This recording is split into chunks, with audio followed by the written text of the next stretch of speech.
fired up about practice today. I mean, we just had, I don't know, 6 or 7 former players that just decided to come out on their own today. Just a social report for our guys. It was pretty cool, including Coach Hatfield in here, some guys that care about this program, and they came. We got a chance to acknowledge them before practice, and man, that means the world to us and to me and our football team. So we're ready to get after it today. Have another good practice. Did they have a unified message?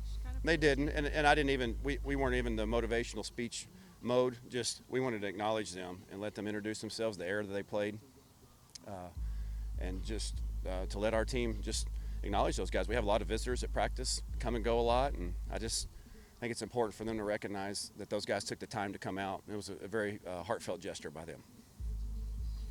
Barry, I saw 4 or 5 of them. Do you know who they were? I know Tim Smith, Joe Dean. I don't want to leave them off. Austin Tate, James Johnson was there, Tim Smith, Coach Hatfield, Matt Waite, Jodine Davenport. I think you got Matt Waite. I said what I say? Brian White, old Northside Grizzly. I could name all their hometowns, I think, to a T. And watched a lot of those guys play. And of course, Coach Hatfield introduced himself as 1962 to 64 player, and I said that's the most modest introduction in the history of Arkansas athletics. I said this guy right here was the all-time winningest football coach, and percentage-wise, obviously, in Arkansas football history. And to have him come out, man, that's who I grew up watching. You talked last week about this being a good week for Bumper Pool to get his legs back underneath him. Out of practice yesterday, how's he looking? Yeah, he's good. He's ready to go. He'll be ready to roll. He's gotten better and better each day, and the open day came at a perfect time for him from a health standpoint, but he's a full go. What about Adcock? Adcock's progressing in the right direction. He's been practicing with no limitations, so we anticipate him being ready to roll. And Nevion, think maybe? Probably a little further away with him. It may not be till next week. He may be out this week. It's not ruled out completely yet, but I would say he's questionable at best at this point. When you said your son was asking you about quarterback, was that Luke or Levi asking you about it? That was Luke. And Levi. What'd you tell him? And Luke. What'd you tell him? I think I told them the truth. I think. I don't know. No, I didn't. I think I held it from them because that's a tough position to be in to go to school. They tell me on the bus every day they've been asking them who the quarterback's going to be, and so if they don't know, they don't have to worry about hiding anything. So,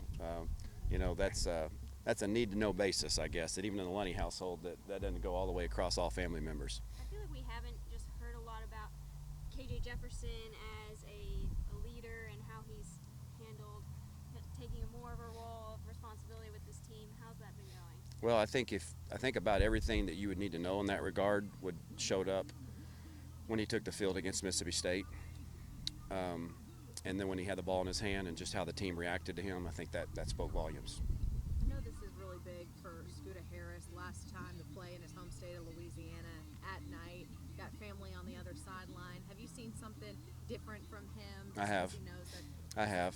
One of the first things he said. He's one of the first guys I reached out to during this, and just to kind of get a pulse. He's on our leadership committee, and that was the first thing he said, that he was actually embracing the fact that the game's at night, and was hoping to experience that. And that doesn't mean that's not going to be a tough environment, but if he was going to do it, he wanted to go do it with what the whole enchilada, so to speak, but he's been really focused along with all of them, but he's led that charge in a lot of ways. And I think our players know that. And there's others. There's Joe Fouché, and there's Andrew Parker and Greg Brooks. That this is all important to them as well. But obviously it's Scooter's last time to suit up against them, and we expect all of our guys to give their best Saturday. That's all we want. Just all of our guys to give their best.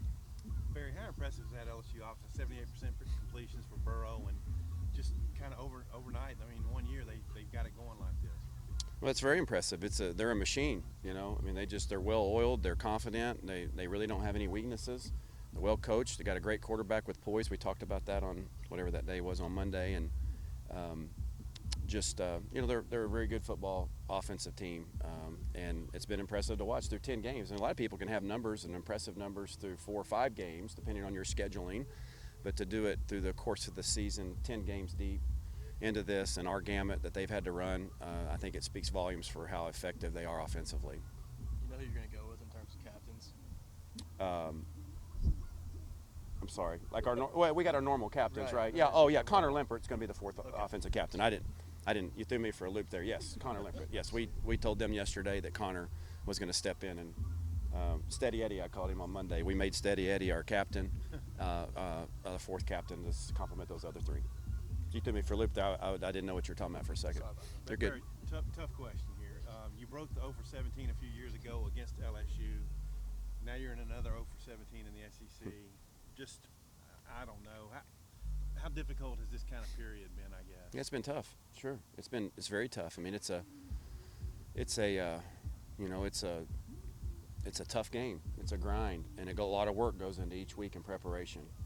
6 days worth of it, and when you come up short, it's tough. Yeah, it's tough to deal with. It's disappointing, disheartening, I should even say at times. And this is the second time I've seen this, and I've seen us break through that and become, on the other side, greater. I believe this. I believe that just on the other side of your greatest obstacles is a great breakthrough.